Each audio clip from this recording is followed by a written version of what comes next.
All right, welcome. Hello, everyone. Welcome to the 2021 Virtual CHW Summit. I am so excited to be here and, just talking with everyone about advocacy and allyship. So, my name is Kacey Creel, and I am the COO and co founder of Diversity and Diabetes. So just a couple of housekeeping items. This is a pre-recorded session, but the Q&A section of the Thinkific platform is being monitored to respond to any questions that you may have. You can access the discussion tab at the top of your course player wherever you have a question to ask. The course player is where you're watching this video right now. Just click on the image of the two alternating boxes, then click Create New Post to submit your question. Questions will only be answered on the day the presentation premieres. Today's slides and any additional resources pertaining to this presentation are made available inside the Thinkific platform. You can find them by scrolling down past this video. As a reminder, we do ask everyone to complete a survey about this session. The survey is located inside of the Thinkific platform. You will be prompted to complete the survey at the end of the presentation. If you do not receive a prompt, you can find the survey in the summit outline. Additionally, please complete the summit survey at the completion of this week.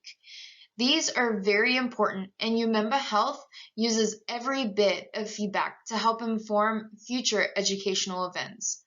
Just a reminder, this presentation has been approved for continuing education hours for community health workers, instructors, and certified health education specialists. In order to obtain your certificate, you must complete the summit evaluation by April 23rd, so don't miss your window. All right, and also, if you are on social media, please follow us. We are on Facebook and we are on Instagram.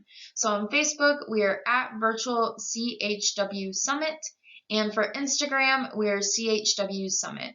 And these are the hashtags that we're using, so use these on the posts that you are creating. We want to see what you are sharing, what you thoughts are from the summit. We want to hear what you are taking away from the summit and what you're gaining from it. So, to start our presentation, I'm very excited to be talking with everyone about advocacy and allyship. So, just a little background on me before we get started so you learn a little bit more about me. Like I said, my name is Kacey Creel, and I am a born and raised Texan.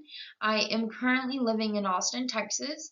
And I have a Bachelor's of Science in Health Studies from Texas Southern University. I was on the softball team for TSU. I was the catcher, and whenever I played there, we won 2 championship rings. And after I graduated, my team went on to win another championship ring. So I came from a very winning team with TSU. After TSU, I went and I got my Bachelor's of Science in Food Nutrition and Dietetics from Stephen F. Austin State University. And currently, I am getting my Master's in Diabetes Care and Management from Teachers College at Columbia University. Personally, I have had type 1 diabetes since I was 7 years old, so going on 20 years now. And this is really, where my passion comes from. I really want to work in the community to help people living with diabetes understand that you can do anything that you set your mind to with the right resources, with the right support, with the right tools. You're able to really thrive with diabetes.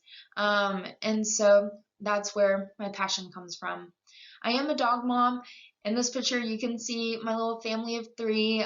We have a dog named Remy. She's a 3-year-old beagle. And soon, fingers crossed, we'll be gaining another puppy in the upcoming future. So that's very exciting. And professionally, I have been involved in various diabetes organizations, very heavily been involved with the College Diabetes Network. So just really working in the community space, helping plan events to bring the community together, plan events to learn what the community needs, And also, since I am getting my master's in diabetes care and management, I am working to become a certified diabetes care and education specialist. So I have worked in medical positions. I currently am a medical assistant at a clinic here in Austin, but I have worked at diabetes camps as a medical staff. And, I worked as a medical staff for the diabetes camp I grew up going to. So to talk a little bit more about diversity in diabetes, we are a nonprofit here in Texas. We were founded in August of 2020 after we hosted the People of Color Living with Diabetes Virtual Summit. So the virtual summit was amazing. Our theme was diversity, inclusion, and community, saving your seat at the table. And, after the summit, we really found 4 pillars that we wanted to focus on that really helps just everyone living with diabetes in general. So the first pillar was access to diabetes self-management, education, and support. So this is focusing on the community. The second was diverse representation of diabetes educators and providers. So kind of increasing that representation because it's so important for people who are working to become a CDCES or Certified Diabetes Care and Education Specialist. It's really important for this population who are people of color working to become a CDCES to get opportunities to get the hours to be able to sit for the exam, because you have to gain a lot of hours to be able to sit for the exam. And so our next pillar is awareness and knowledge of diabetes treatment options. So increasing just the knowledge of diabetes treatment options. There's a lot out there. And lastly is increasing utilization of diabetes technology in people of color living with diabetes. And so we're going to talk later on in this presentation about how important that is and how that is a disparity right now in the diabetes space with having people of color living with diabetes utilize diabetes technology. So before we talk about, everything else,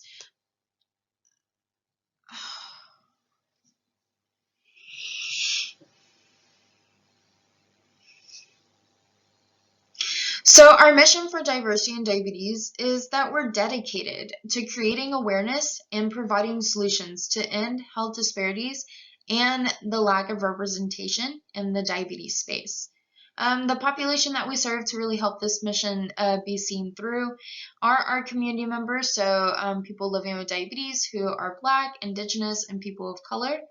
And then secondly, the community organizations, so really focusing on the industry, just different nonprofits, different diabetes technology companies or anything like that.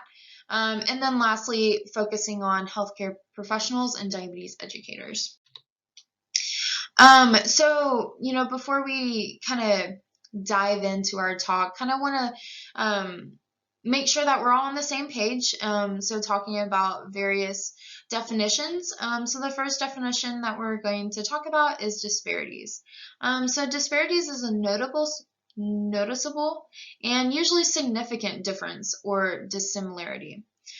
So like I said about technology, we see that white patients who use pumps is about a 61% rate, while African American pump users are about a 25% rate. And so these health disparities contribute to less favorable diabetes management. We see that African American patients have an average hemoglobin A1C of a 9.6, while white patients have an average of 8.4. So hemoglobin A1C is the average of the last 3 months of the blood sugar levels. And we typically want to see this at around a 7. And so looking at these different point ranges, this is a 1.2 point gap in hemoglobin A1C. The next definition is inequities. And so this is a lack of fairness or justice. And so kind of going into racial equity. This is, it kind of occurs when institutions give equal opportunities to people of all races. So, in other words, regardless of physical traits such as skin color, institutions are to give individuals legal, moral, and political equality. And then lastly, microaggression. So this is a statement, an action, or an incident regarded as an instance of indirect, subtle, or unintentional discrimination against members of marginalized groups, such as racial or ethnic minority. All right, so let's get into it. These are kind of 3 steps on how you can really become an advocate. The first one is just simply be honest about your personal lived experiences and really think about if you've benefited from privilege. The next is be honest about other people's experiences. Really listen to people of color who tell you that they have had racism shown upon them, or if they've had a microaggression be done towards them. Really just listen to that and be honest about just different people's experiences. And then lastly is raising questions about why people's experiences are different. This is very important, that while you are becoming an advocate and becoming an ally, you really kind of question why, because once you really understand the why, then it is just easier to kind of connect just different situations that are being done that we see in literature with the different percentages of pump usage and the disparities of different, higher A1C for African Americans compared to white patients. And so really ask why. So to talk about being honest with yourself, I wanted to talk about my experience.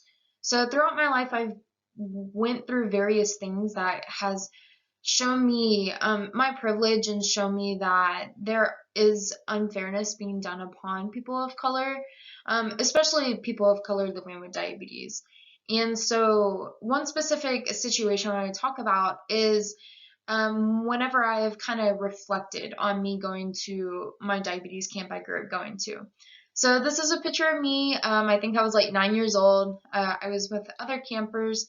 I am on the top left, the second to left on the top. That's me. But so growing up, going to a diabetes camp, it really helped me feel empowered. It was a very, very beneficial experience that, thinking about it, it was a very privileged experience. You can see in this picture, it's very lacking in diversity and representation. And so with me going to camp, I was exposed to my community at a very young age, which I really know that really has helped contribute to the success that I have had with my diabetes management, because being exposed to my community helped me see others who looked like me and others who were going through the same thing as me, confidently give themselves their shots, confidently check their blood sugars, confidently talk about their diabetes. And so with me going to camp, I was able to learn of various diabetes technology, various diabetes management skills. I really just was able to experience just being exposed to my community. And I know that this was a very privileged opportunity that I had. So for our second point, just being honest with people of color experiences, I want to emphasize just the importance of showing empathy and having an open heart and an open mind whenever a person of color is sharing their experience. So I have a story I want to share. Going to Texas Southern University, it is a historically black college or university, or an HBCU. So I had a roommate, a teammate, who she was diagnosed with type 1 diabetes when she was 7 as well. So, we were both on the softball team. We both had diabetes around the same age. And we also were working to be in the healthcare profession. And so she kind of stopped me one day and said, "Look, Kacey, if we both went to the same job interview, you would get it. We have similar experiences, we have similar passions, similar drives. We both have type 1, but because you're white, you most likely would get that job." So the first time that when she told me that, I obviously, just denied it, just because that was my first time being exposed to something like that. And it was just automatically, it is something negative that was connected with me, and I did not want it to be a thing. So that's why I denied it. But just as I have reflected on that, reflected on other privileged experiences I've lived through, I have kind of just realized that in that moment I should have had an open heart and an open mind to listen to her concerns, and listen to her just experience she's been through, and just be honest with that, scenario that, it is possible that that may have happened. And so, at the end of it, you just kind of have to be humble, to be able to admit what you don't know. And so I didn't know at that time, that feeling I was having. And so as I had reflected on that, story, that, scenario she told me, I had to be humble, with knowing that, something negative connected with me can happen. So that's definitely something I want everyone to take away from this slide, is just to show empathy, have an open heart, and just to be humble. So whenever we talk about questioning why people's experiences are different, I want you to understand that it's okay to ask why. It's really important that you ask why on your just journey of becoming an ally, because some questions need to be asked, some conversations are needed to be had, to just break up the status quo. I know, we're taught to kind of stray away from different conversations. I know vividly growing up, I can remember people saying, "Don't talk about religion or politics or money." So we're kind of taught to stray away from these uncomfortable conversations, but to be able to, understand different things, and to transform, you need to ask these difficult questions. And so that brings me to our last and most important bullet point, is to kind of explore transformative learning. So TL, or transformative learning, is a way that adult learners are able to kind of explore how you can learn that is able to transform. And so whenever we develop or construct personal meaning from our experiences, we kind of validate it through interaction and communications with others. So transformative learning is a process. It's a process of kind of examining, questioning, validating, and just revising our perspectives on different things. And, learning really occurs when an individual encounters an alternate perspective that calls prior habits of mind into question. So transformative learning is a key component for your allyship journey. It really helps you question just what and why you had these different, you know, ideas in your brain to begin with, and it really helps you transform into just a more open person that's able to have more empathy. So 3 steps to being an ally. The first one is really just talk about race. Far too often I hear people say, "I don't see race," or "I'm colorblind." And this is really just invalidating the experience that people of color go through. To really just advance racial equity, it's crucial that we talk about race. So when race is talked about without an equity strategy, implicit bias is triggered and inequalities exaggerated. It's not enough to be pro-diverse or pro-diversity. You also have to be anti-racist. Secondly, also remember how you talk about race matters. Effectively talking about race is essential for advancing racial equity. We just really need to make sure that we aren't generalizing people, we're not stereotyping people, that we really just make sure that the language around how we talk about race is being paid attention to. And so lastly, don't just be an ally, be an accomplice. So this is kind of fun to make a connection between these two. So allies, while they might appear as friends, they'll work hard toward another person's interest as long as it also serves their own, giving the appearance of being a trusted confidant.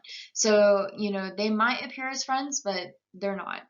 But an accomplice is a person who knowingly, voluntarily, or intentionally gives assistance to another in the commissions of an act.